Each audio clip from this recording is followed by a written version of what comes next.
Hello everyone, welcome back to my channel. Today let's go over a medium question that I just solved on my own, so I'm really happy about it. It took quite a few tries and I've been working on this for many months, but today I was finally able to do it because of the new things that I've learned over this past month, so I'm really proud. Let's go over it. So this one's called longest square streak in an array. So you're given an integer array nums, and what you want to do is find the length of the longest streak where any of the numbers are basically squares of each other. So 2 squared is 4 and 4 squared is 16. You can rearrange them so the order doesn't really matter. Here there's nothing that's a square streak of another one, right? 2 squared is not, 4 is not in here, 3 squared 9 not in here, 25 is not in here, 36 is not in here, 49 is not in here, so -1. And yeah, the sequence has to be at least length of 2 because that's at least saying that this is a square of this or this is a square of this. But the easiest way to do it is just to sort it to find that. So if you know that, let's go ahead and sort the array from smallest to greatest so that we can arrange it like this. So the possibility of the current elements squared is in the right half of the array, or vice versa, the current element's square root is within the left half of the array. So let's go ahead and sort nums, and let's create a DP array of 1 times length of nums because every element is at least 1, and at the end if the result is 1, then we're just going to return -1 because the streak has to be at least 2. And then because we sorted it, let's go from right to left instead of left to right, one at a time. And then here we're going to have j, so basically think of it like a for loop backwards. So I and then j, or sorry, I and then j, so I and then j, and then I and then j. And when i's here, we're going to look for, let's draw the array first because we already sorted it. So we get 2, 3, 4, 6, 8, 16.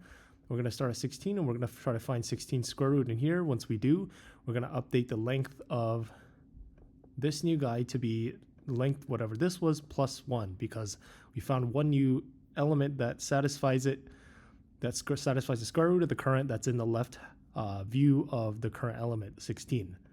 So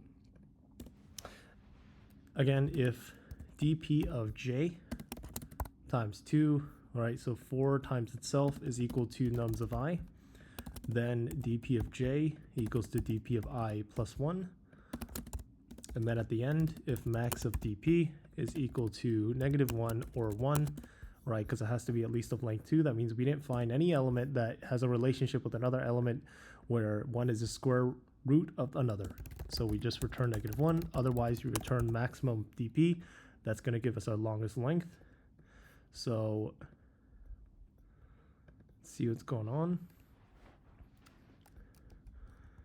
If squared, yep, is equal to, oh, sorry, nums, not dp.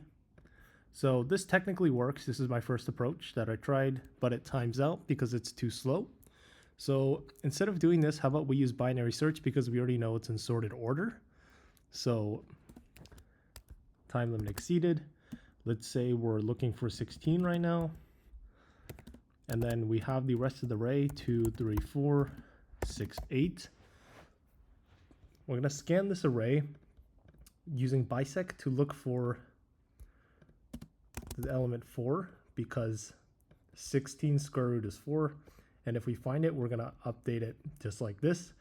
Instead of doing a linear scan, which is O of n squared, now it's n log of n, which is supposed to be much better. So let's call this current equals nums.copy because at each iteration, the current 16, the array is going to be like this. If we're at 8,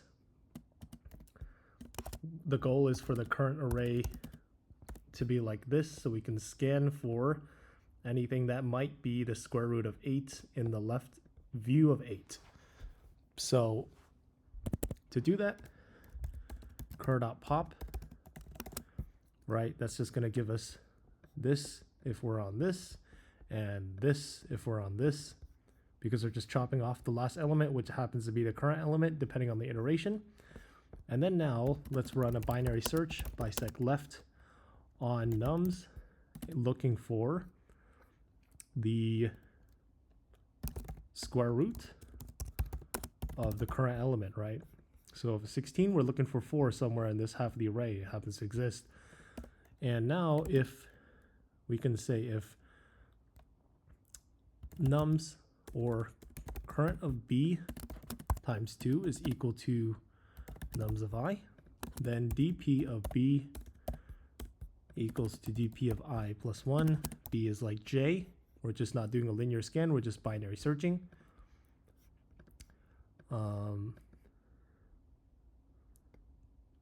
Let's see, we're looking for, inside of current instead of nums, because we're just looking for this half of the array.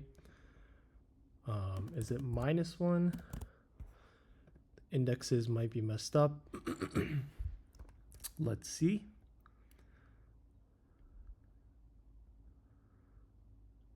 So if current of b, so let's print b and current.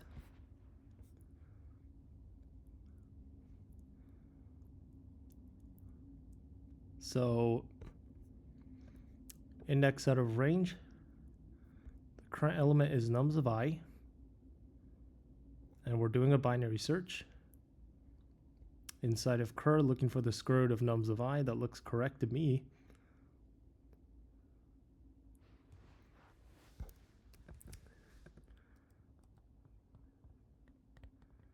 So yeah, if this number, or maybe if nums of b, perhaps that would prevent, okay, the out of bounds error, because maybe the array is getting smaller, maybe the array doesn't have any elements in it.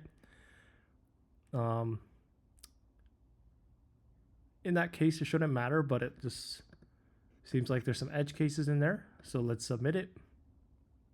Output limit exceeded. And this, there you go. So it passes all test cases, and it is my very own solution. So it's not very efficient in terms of runtime, but it barely passes the test cases. Hope this is intuitive the way I explained it. So we're binary searching on current, and then we're updating nums of b, because nums is the original we're comparing to nums, and then updating treat b as j in this case. Let's say 4 and 16, 4 and 16. This would become 2 because 1 plus 1 is 2. So hopefully this video was helpful, and thank you for watching, and stay tuned for more.